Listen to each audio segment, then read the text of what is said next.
So we are going to start a Christmas series, a 3-week series today called ChristMAS. Now the mas is important. M-A-S is the Spanish word for more. So what we're going to do in this series is look at how Christmas can mean more this year, or look at more of what Christmas really means. And I think in a church you're going to typically hear this. It's not about the gifts and it's not about all the stuff. It's about Jesus, and that's true. But even when we say that, there's more to it than just Jesus. So what does that mean? So we're going to get sort of into the depth, and I will give a disclaimer. Probably all 3 weeks. We're going to get fairly deep. Okay, I don't do this that often.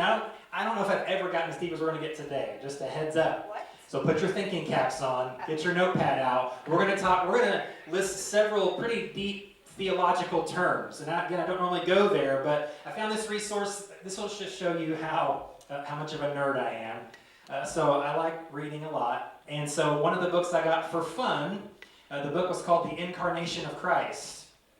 It's not for study material. It's just, I thought, that sounds cool. I want to read about that. This is like back in June and July. So as I'm reading this about what the birth of Jesus means, and the depth of the meaning, and how it just interweaves through all of Scripture, I thought, I need to share this with somebody. And so I started highlighting the book, and it's got all kinds of colors in there and all kinds of notes in there. So basically from that resource is where this series sort of birthed, is where it came from. This idea of Christmas means more than we many times realize or think that it does. So ChristMAS is this series. So I want to start out with this question. Just think about this for just a second. Are there unknowable things? Are there things in the universe, in your life, that are just unknowable?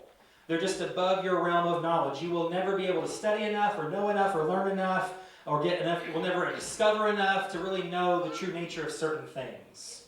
There's a quote I wanted to share, and it's from a very famous Donald from Washington, D.C., not the one you're thinking of, all right? Donald Rumsfeld was the United States Secretary of Defense back in the George W. Bush era. And in 2002, when they were trying to find weapons of mass destruction in Iraq and had not found them, he was at a press conference, and one of the reporters was saying, hey, what do you think about all these reports that nothing's been found, that you don't know anything? And here's how he responded. We have to read this very slowly. I had to read this several times to understand what he was saying. He said this: as we know, there are known knowns. There are things we know. We also know that there are known unknowns. That is to say, we know there are some things we do not know. But there are also unknown unknowns. The ones we do not know, we do not know. I mean, how much Washington gibberish was that just there? I mean, that was a lot of nothing right there. What he's saying is there are some things, because the question from the reporter again was, what do you think about the reports that you don't know anything, that you've not found anything? He said, well, we don't know what we don't know. We maybe haven't discovered them yet, but we don't know that until we've kind of covered every square inch of that nation. We've gone to every bunker and every mountain, covered every hill and valley, and not found them. Then we'll know what we know, and we'll know what we don't know. But he said right now, we don't know what we don't know. Yeah, so even explanation was more complicated. But in many ways, God is like that. In many ways, God is, or at least seems, unknowable. He seems too big to even comprehend. He seems too vast to wrap our minds around.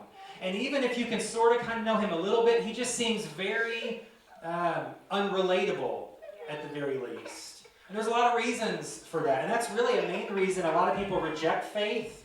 It's, there's just too much there. There's just too much to wrap my head around. I can't understand it, therefore I choose not to believe it. And I would say that's a pretty weak argument, to be honest, because there are a lot of things I don't understand all the laws of physics, but I believe them. Okay? So we do it all the time. But with faith specifically, and with God in general, we say, well, I can't know him, so I won't believe in him. But let me just list a few reasons for a few minutes about why God seems unknowable. First of all, by nature, God is eternal. I can't relate to that at all. I mean, you look at the very first verse of the first book, in the first chapter of the Bible, in the beginning God created. So at the very beginning of the story, God was just there. He was there before anything else was. So there's questions like, where did God come from? How did God get here? And then this is a good one, how old is God? Well, he's eternal. He doesn't really have an age, so I can answer that one for you. Where did he come from? How did he get here? He just was. Eternal, by definition, is it just there's no beginning, no end. So he doesn't have a start date. It's not like day one of God, poof. No, when there was nothing before Genesis 1, God was already there in the nothingness. God existed. He is eternal. I can't relate to that. I can't wrap my head around that completely. God seems very unknowable in that way. But also, God is also self-existent. Okay, God is self-existent. Let me give you a term here. If you have your YouVersion Bible app, it's in there. The theological term for that is aseity.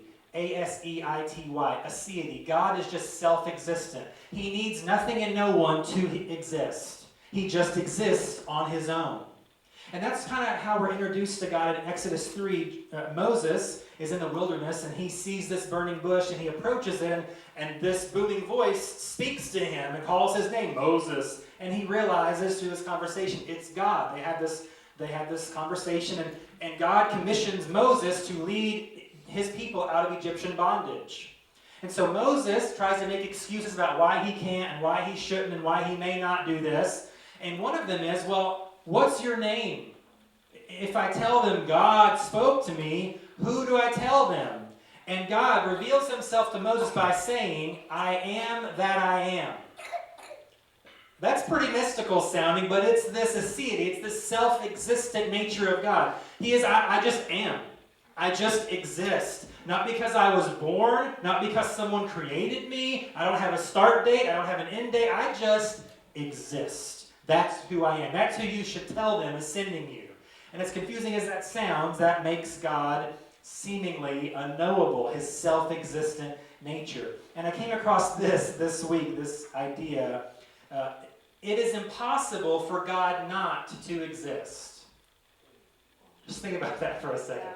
It's impossible, therefore, if God is self-existent, not dependent upon anything or anyone to exist, but with his eternal nature, it is impossible for God, therefore, to not exist. It's a pretty interesting idea, but it makes God seem unknowable, too vast to comprehend, too much to take in.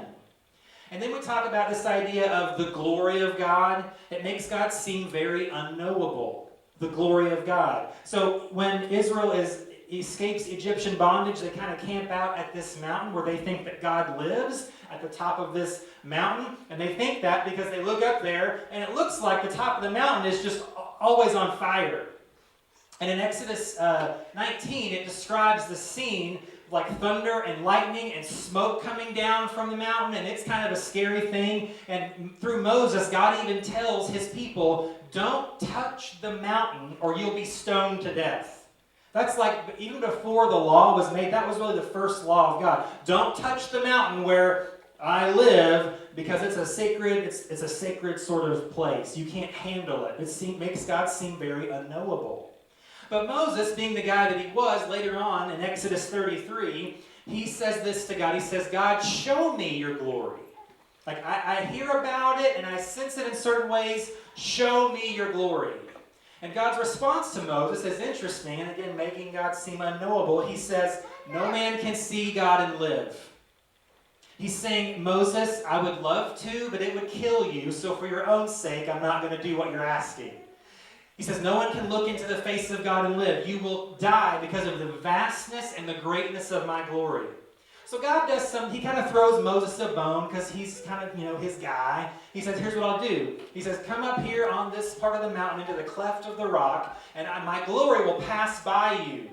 But so that you're not consumed by the greatness of my glory, I'm going to hold my hand over you as I pass by the opening. And then, once the full face of my glory has passed by, I'll remove my hand. And so, the King James Version, I believe it says that Moses got to see God's hinder parts. I'm just thinking that's weird that God let Moses check him out. I just always find that weird to me. Like, you really let a dude check you out from behind, God? That was how you thought that would work. But he did. But he says, you can't see my face or you'll be consumed. You'll be a crispy critter right there. But you can see kind of the rear view mirror of my glory. So he does that. So here's how powerful God's glory is. Moses sees like a very small image of sort of the back part of God. And just that alone, when he comes down from the mountain, his hair is white, his face is glowing brighter than the sun, so much so that people can't even look at Moses. They're going to go like, dude, whoa, tanning bed alert, what's going on here? So he had to wear a veil over his face for a while the glory left his countenance. Just from seeing sort of a peek of the back of God caused that to happen. That's how big God is. That's his glory revealed. So God's glory makes him seem pretty unknowable. I can't relate to that. How can I know a God that I can't even look at without possibly dying? So then we get to this other idea, and that's the holiness of God. The holiness of God seems to make God very unknowable, very unrelatable as well. We tend to think of the holiness of God as sort of purity, sort of perfection, and that is an aspect of the holiness of God, but really the word holiness is talking about God's transcendence. That God is unlike anything or anyone that has ever existed, and by his nature, his eternal nature, his self-existent nature, that's true. But that's what the holiness of God really is. God is transcendent. God is greater than anything and anyone. There is an otherness to him.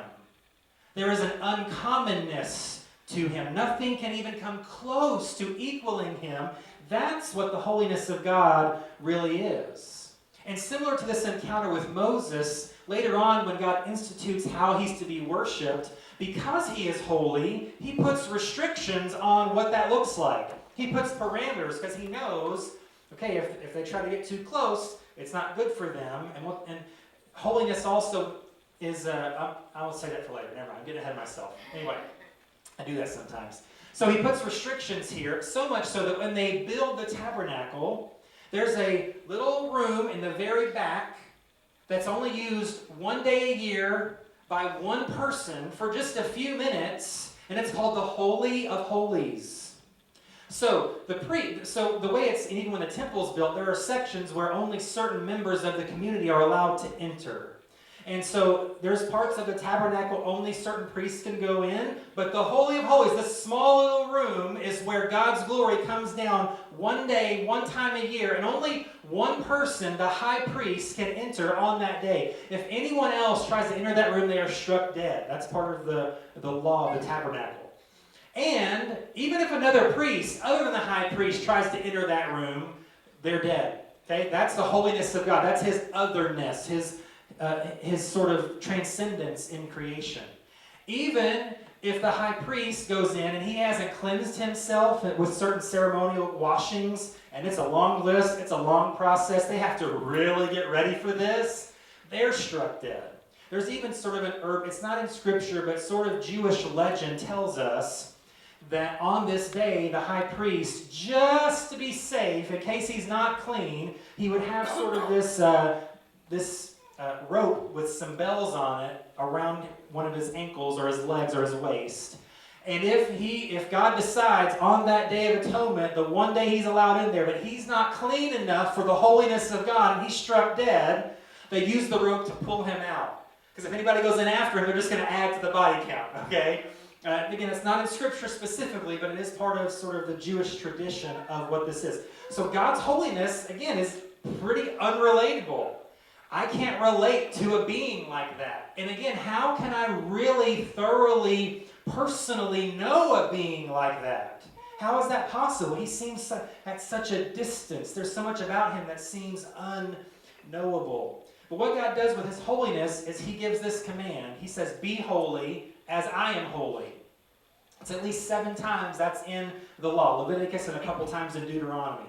But it's like, no, but by definition, I cannot do that. I cannot be holy as you are. I can't be transcendent as you are because I'm just a lowly created being. That's an impossible task. So how am I to keep this law in the way that you want me to when I can't keep the law in the way that you want me to? God seems very unknowable by his nature. And then we get to maybe the hardest part for many of us now to grasp with God, and that's the justice of God. This is what makes God seem mean and hateful and cruel, is his justice. This is the hardest part in our current day setting that people really, they struggle. And I understand some of that, struggle with the justice of God. He doesn't put up with sin at all. He has no room for error here. His justice is perfect. He punishes sin. He punishes the wicked. He punishes the evildoer. He's not messing around. His justice is swift and it's final. And so when you read a lot of that Old Testament stuff, the justice of God being expressed or actually being done, you think, what is God's deal? Yeah. And so not only does God seem unknowable, it seems like, why would I want to know a God like that? Like, yeah, I get that he's holy and perfect and pure, and so therefore by his nature he has to punish sin. But man, he seems really angry most of the time. He seems like he's really got problems. He needs to go see a therapist or something. I don't understand. What is God's deal? So the justice of God is part of who he is. It's an important part of who he is. But it makes him seem unknowable and almost like I don't want to. Let's just keep a fair distance here because I don't really know if I want to know a God like that. God seems unknowable. At best, he seems like a mystery. At best, he seems more unrelatable. It seems like, whoa, this God thing, I can't figure this out. I can't wrap my mind around him. There's too much there to take in. I kind of want to know him at times, but I just don't get it. I don't understand. There's so much confusion, so many unknowns, so much mystery to it. I don't know if I can know God, and sometimes even if I want to. But here's the beauty of Christmas, is that Christmas changes all of that. Christmas makes God knowable, or at least more knowable. So we see, here's what we're going to get into, a big, if you play Scrabble, there's not enough letters to do this word, but you can try. Christmas is about this word condescension. Now, we see that word, we use it even currently in a certain way, and this has a negative connotation to it, doesn't it? Don't be condescending to me. Don't talk down to me. But that's what condescension, that's what it means. It's sort of like, you would tell someone, so like if you watch The Big Bang Theory, most of that stuff I don't understand. The science stuff, I don't understand half of what they say on that show. And so I would just say something like, talk to me in plain English. Explain to me like I'm 5, okay? There are times where I do need someone to condescend because I can't track with them. And so condescension can have a negative connotation. It can be abused in that way. But it's also sort of like when you learn a new language, you really want the teacher to really break it down for you on day one, don't you? So I know it's like, in high school, freshman year, I started Spanish 101. And the first day the teacher's talking in Spanish. And I'm like, I am in the wrong class. This is not, I think, am I in 401? Is this like a master's level course? Did I get to the, then she breaks it down, but she shows you, hey, you can learn this, you can do this. So it's kind of that way. So basically what the birth of Jesus does, what Christmas is it's day one of a God 101 class. Jesus condescends himself, because what that means is Jesus, which we'll get to in a minute, like God, is eternal and self-existent. He is part of the Godhead, Father, Son, Spirit. He existed before he was born, which is weird, but that's the mystery of Jesus and the mystery of Christmas. So he condescended. He left the glory of heaven where he's kind of the main guy to come to condescend himself, to come down to earth.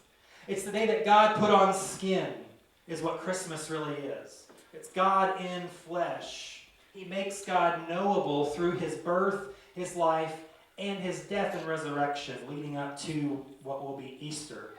So the condescension of Jesus is so key because it really, again, it starts this God 101 intro to God sort of course for human history, for us. That we can't know God. I can't learn enough about him. I can't wrap my head around him enough. But Jesus condescends himself so that I can understand God a little bit better.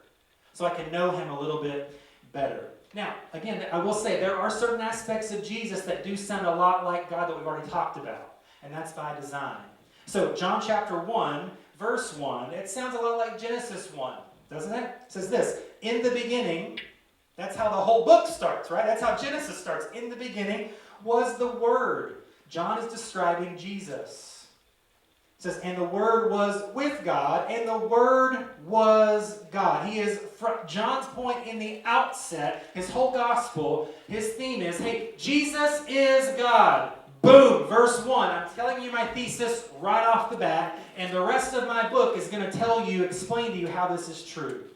The Word was God. He was with God in the beginning. Through him, that's Jesus, all things were made. Without him, nothing was made that has been made. In him was life, and that life was the light of all mankind. So, John, again, is trying to show us some of the same characteristics of God that make him unknowable. Jesus possesses those as well. That's what makes Jesus unique to any other human who's ever lived. So another big term here, another, 10-letter word, triple word score here, is this term, the hypostatic union. This is the idea that within Jesus was two complete natures. He was fully human and fully divine, fully God. This hypostatic union is what we call that. He had dual natures within him. He was like a 200% person, kind of. So fully God means he's eternal. We see that in John 1. He was there at the beginning. He helped with this creation thing that happened in Genesis 1. He was there, part of that process. He is self-existent, so he didn't need anything. Yet he has a birthday. Interesting. But that's that union there that is unique to no one. It's unique only to him. It's this hypostatic union that Jesus is God. He had two dual natures, fully God and fully man. He is eternal, yet he has a birthday. But what Jesus does with his condescension and through this union of two natures is he makes God knowable. How does he do that? Well, the three other main sort of ideas about God, he lives them out and shows us more of the character of God. So the first thing that Jesus does through his birth and in his life is he reveals God's glory. So Jesus is glory revealed. He is glory revealed. He fleshes out this knowability of God. So again, John chapter 1, let's skip down to verse 14, kind of the key idea here for John. The Word, he started out with verse 1, Jesus, the Word became flesh and made his dwelling among us. We have seen his glory, the glory of the one and only Son who came from the Father, full of grace and truth. Jesus is the full and final revelation of God's glory. So again, God's glory, I can't look upon God's face and live. Jesus embodied God's glory so that now we can do that. We can look upon the glory of God and not die, which is a good baseline. But we can also, through Jesus, see God's glory and be in awe of it. Be like, whoa, God is better than I ever imagined. His glory is greater than I ever thought it would have been in my wildest dreams. That's what Jesus does.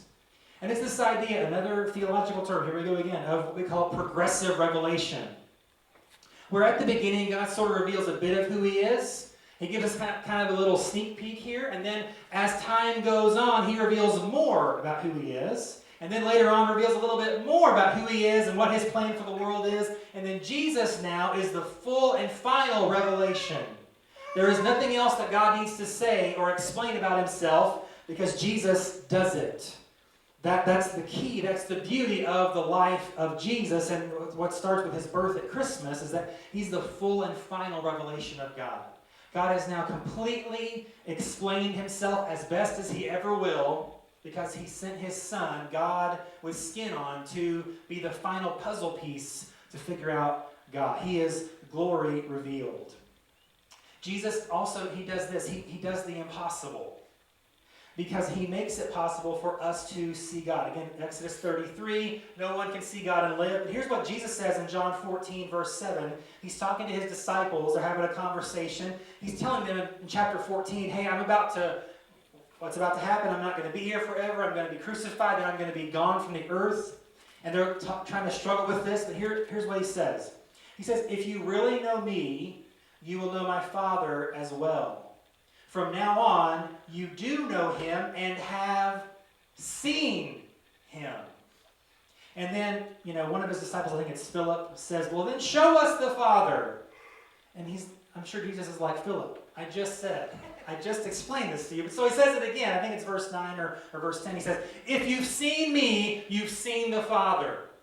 Which up until this point has not been possible. If I truly see God, I'm dead. That's what that means. Either I saw his glory too much and I couldn't handle it and my body gave out, or I'm already dead and then I see God in his glory in heaven where I can then handle it. Jesus says, no, while you're here, alive and well with me, you're seeing the Father. He's making the impossible possible. He is the glory of God revealed fully and finally. He is the glory of God personified.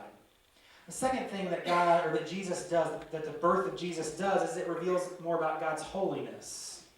So Jesus is God's holiness revealed.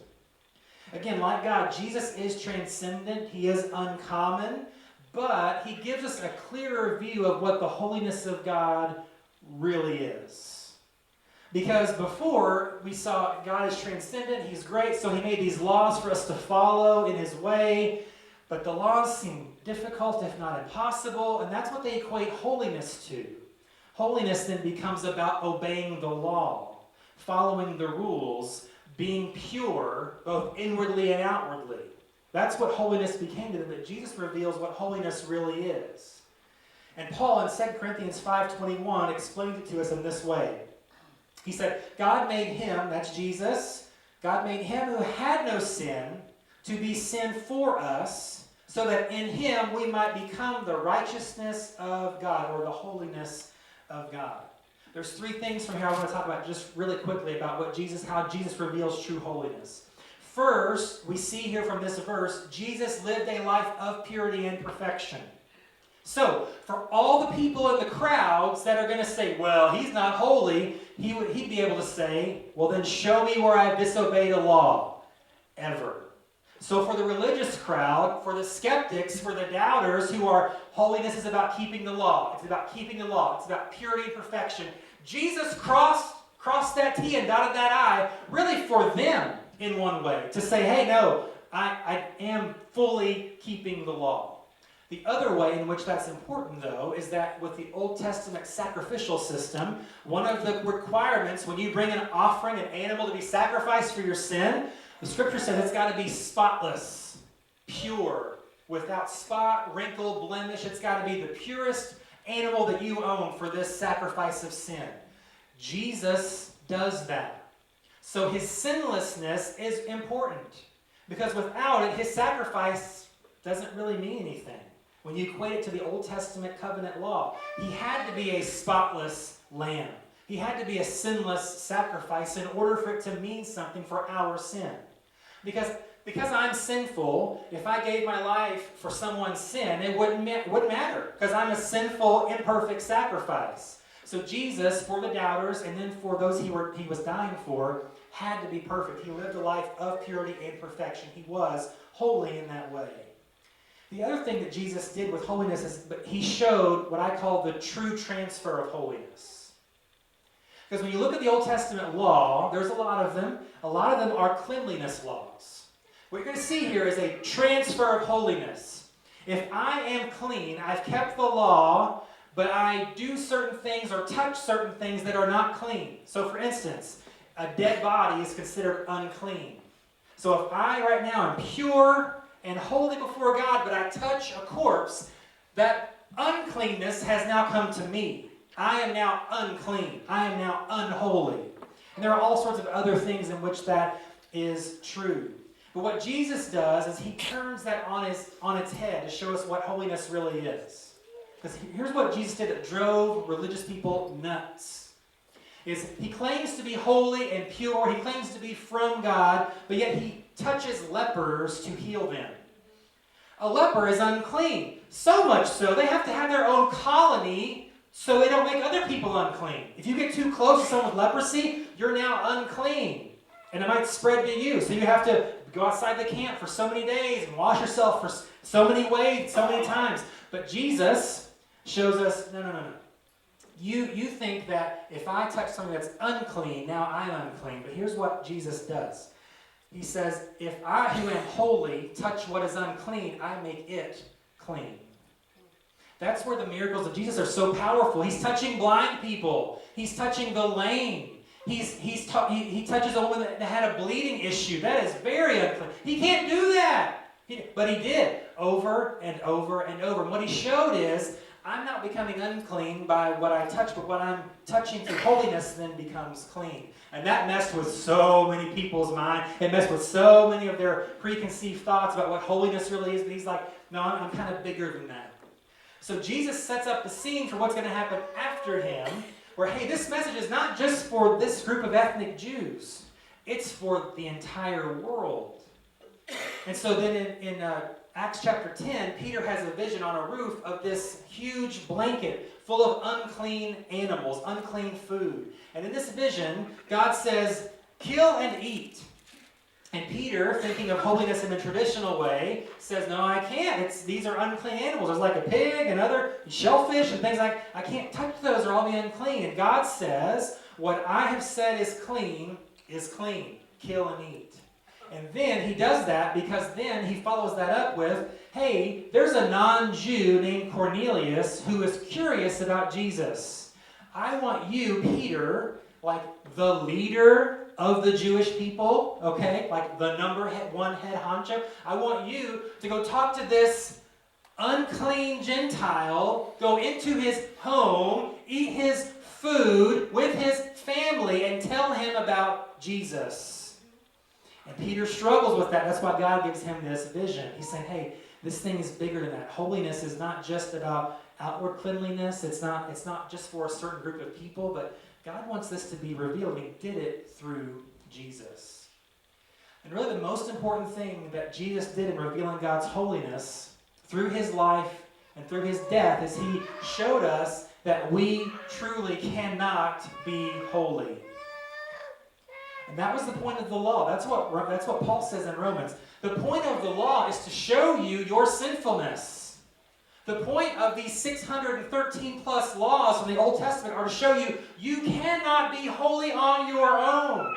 You can't work hard enough. You can't do enough things. If you try, you're eventually going to fail. So Jesus came and his death gives us power over sin. It gives us true holiness. Now, it's not power over sin so that we'll never sin. So don't misunderstand that. But the power over sin is that so when we do sin, Jesus is the full and final sacrifice for sin. It is through him. I don't have to do any other sort of works. I don't have to bring any other sacrifice. There's nothing else that will take the place. Jesus is the perfect, spotless Lamb who reveals the true holiness of God. It's holiness revealed. And that leads to the third thing that Jesus reveals, and that is God's justice. The scary part of God. The unfun part of God. The part that makes us kind of shiver in our boots. The part of God that makes us a little bit afraid of him.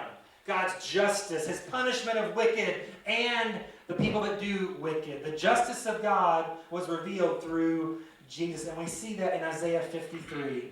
Prophecy about Jesus 600 years before he's born. Isaiah says this. Chapter 53, verse 4. Yet it was our weaknesses he carried. It was our sorrows that weighed him down. And we thought his troubles were a punishment from God, a punishment for his own sins. But he was pierced for our rebellion, crushed for our sins. He was beaten so that we could be whole. He was whipped so we could be healed. All of us like sheep have strayed away. We've left God's paths to follow our own, yet the Lord laid on him the sins of us all. So what started in a manger in Bethlehem then led to 30-something years later, the whole point of this rescue mission was for this sacrifice to be revealed. And it revealed the justice of God. Because what Jesus did on the cross is as Isaiah predicted, he bore our sins. He bore our punishment because God must punish sin, and so he did. Now, it wasn't just the one day of the year when you bring an animal sacrifice. It wasn't when you bring the right kind of offering that God will overlook your sin or forgive it. No, through Jesus, he did it once and for all. The one-time sacrifice for all of the world. On the cross, Jesus bore our sin. He became sin so God's justice could be satisfied. Because God has to punish sin, so he did through his Son. And God's grace can then be extended to his people. So, here's the good news. You don't have to carry your sin because Jesus did on his body on the cross. You don't have to fear punishment for your sin because Jesus has already been punished for your sin. So when we say, Jesus, I accept that exchange, your life for mine, your sinlessness for my sin, your death for my life, that's what makes everything different in your life. Because we understand, I don't have to fear punishment for my sin because Jesus was already punished for my sin.